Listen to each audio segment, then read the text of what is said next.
For today's double indie game review, it's about two puzzling games where you must use your head to solve them. One figuratively and one quite literally, with Box's Lost Fragments and Airhead.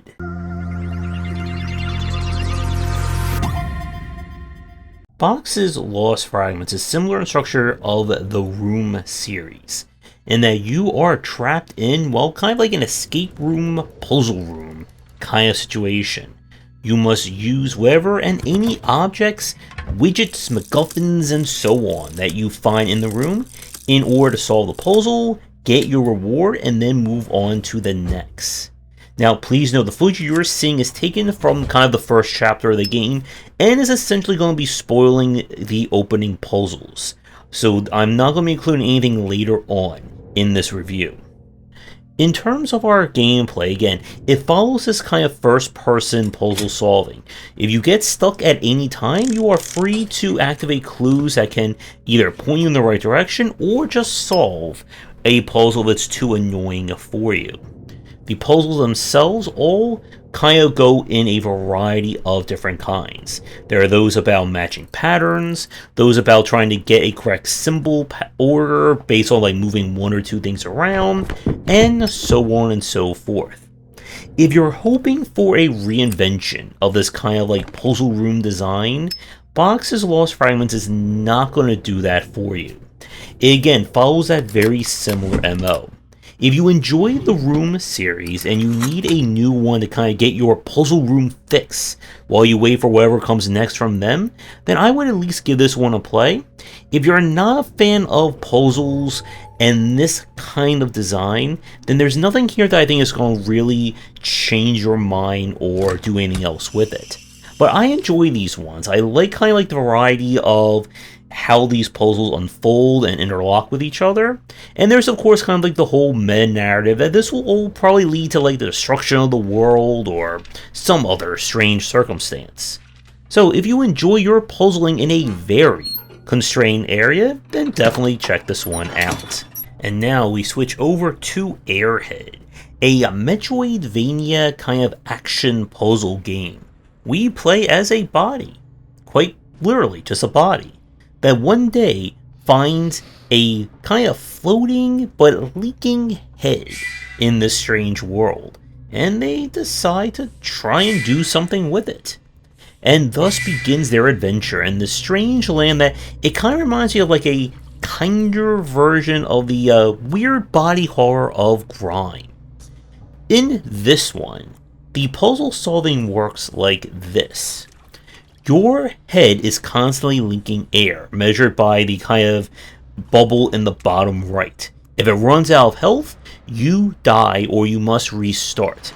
In order to make progress, you're looking for various air canisters that you can use to fill it up like a lovely balloon. There's also gas canisters that can be used to change the properties of the head in some way, making it super light, super heavy, and I am sure other ones as well. There are permanent and bonus upgrades hidden throughout the world. The permanent ones will give the head new functionality, such as being able to be its own flashlight or do other interactions with the space itself. The bonus upgrades will give it like more air supply, more use of its special, and things like that. Now, the puzzle solving here is a little bit on the annoying side, and the game I think makes a similar problem of that when we look at a lot of kind of the puzzle platformer, puzzle action games, in that some of the solutions feel like either you know the logic to it and it's just a matter of getting good at the timing and controls, or you're trying to do it but you don't have the logic down. And the difficulty that Airhead has is that your head is always leaking air, whether you are moving, holding it, or just doing nothing with it. So there are puzzles where you're trying to figure out what the puzzle's doing, but you have to constantly keep running back to the head to fill it up. Or you solve the puzzle, but you end up still dying because you didn't get back to the head in time to fill it up. There's a few sections where the timing for kind of the logic didn't feel right in terms of how fast you have to move and how reactive you have to be, in light of, again, keeping that head supply. Well, the game does give you a hint system. The hints sometimes feel a little too generic or broad, depending upon the puzzle at hand. I also unfortunately ran into a number of bugs. For some reason, this character, your body and head, don't like ledges and edges. And I had cases where I would kind of get like stuck in like an infinite fall or an infinite grab in a few places. At another point, the frame rate just went completely out of whack during wind and air physics. And wind and air physics are definitely going to drive you up a wall or up a cliff in terms of some of the puzzle solutions. I like the overall structure of this one. There really is nothing else like Airhead out there. But the game does feel like it's kind of getting in its own way in terms of presenting interesting puzzles, but then forcing the player to manage the time limit and some of the difficulties of it. While checkpoints are very close thanks to the fact that there's always an air canister around, it can still feel frustrating to be stuck at a puzzle and not know why it's giving you these issues. So this is a kind of hard recommendation from me. If you are looking for a game that's more about puzzle than platforming, I would give this one a check. But if you're looking for a game that is going to kind of reward you for the platforming side more so, then this is definitely not it. And some of the jankiness of how some of these solutions work definitely hurts this one as well.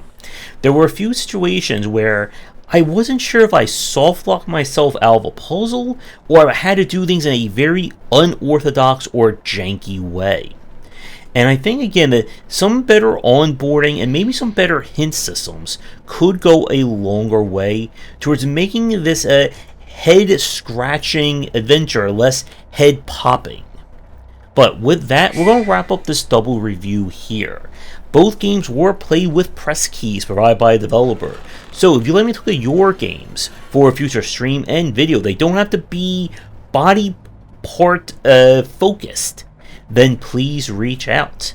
And with that said, I hope you enjoyed this review. That's going to do it for today's video. Thank you so much for watching. Be sure to do the YouTubing stuff people tell you to do. If you're interested in more of my thoughts on design, check out my books wherever they are sold.